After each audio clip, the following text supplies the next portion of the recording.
coming crypto tax bomb. There's a growing mismatch between how taxpayers think crypto taxes work and how the IRS now expects them to be handled, says Justin Zanardi, general manager at accountantsheep.com. Crypto taxpayers are in for a rude awakening. We're 16 plus years into Bitcoin, yet taxpayers and CPAs still pretend that tax guidance remains unclear or even non-existent. The IRS is gearing up for a historic wave of compliance audits targeting the crypto space, and taxpayers have no idea what they're in for. Last year, the IRS issued Revenue Procedure 2024-28, fundamentally changing how crypto should be tracked from a tax perspective. Providing crystal clear guidance, safe harbors for taxpayers to get compliant, and deadlines to migrate by. The rules are clear, the expectations set, with the IRS quietly positioning itself to issue a wave of compliance audits for those still with their head in the sand. The reckoning is already beginning as we're seeing an unprecedented amount of 6,174, 6174A and 6,173 letters being sent out by the IRS. Typically, this time of the year is quiet. But for the past several weeks, our phone has been ringing nonstop from taxpayers receiving these notices from the IRS demanding they get compliant or else. And it's not just us. Crypto tax firms across the board are reporting the same activity, indicating the IRS knows taxpayers have casually engaged in crypto tax evasion and they are here to collect what they've failed to collect for the past decade. Strategically pairing RevProc 24-28 with the release of the new Form 1099-DA, the IRS is positioned to blindside taxpayers and CPAs who have neglected getting compliant. The 2025 tax year will be pivotal as the IRS now has an abundance of ammunition to use in audits. Gone are the days where taxpayers could defer to defenses like, well, the guidance was unclear, so I just did my best.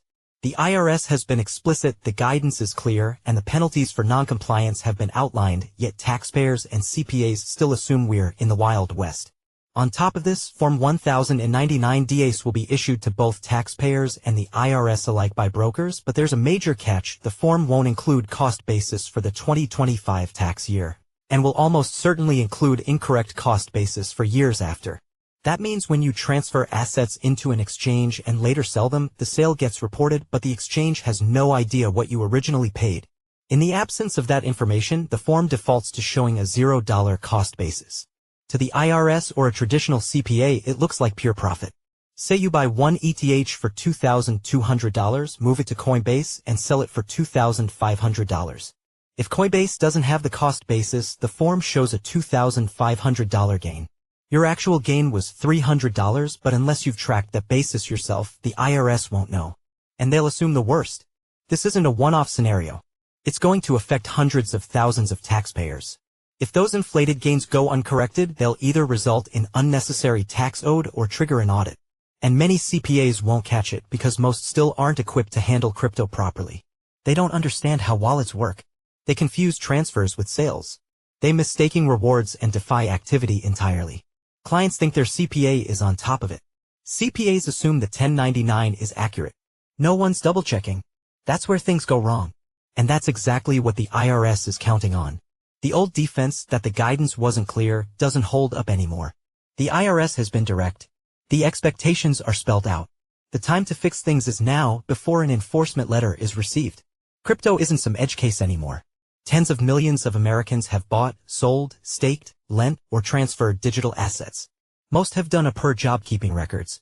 Some haven't even tried. The result is a tax system full of underreported gains, misclassified income, inconsistent filings, and the taxman looking for revenge. The most common mistakes aren't complex. Transfers between wallets are flagged as sales. Assets appear on exchanges with no cost basis attached. Staking rewards and airdrops go unreported. DeFi activity is missing entirely. And year after year, taxpayers and professionals rely on CSV exports that were never designed for tax reporting in the first place. These aren't edge cases. They're pervasive amongst crypto investors. And at scale, they add up to a compliance problem the IRS is now fully equipped to pursue. This is no longer about gray areas or technicalities. It's about a growing mismatch between how taxpayers think crypto taxes work and how the IRS now expects them to be handled. That gap is where the risk lives, and with the established guidance, the IRS won't be pulling any punches. Justin Zanardi is the head CPA and general manager at accountantsheep.com. He's a certified public accountant who transitioned from his role as a financial statement auditor at Ernst & Young (EY) to count on sheep as he saw the need for qualified accountants in the crypto sector. His passion and personal mission is to bridge the gap between the crypto space and the professional service industry in order to provide the support and infrastructure necessary for blockchain mass adoption.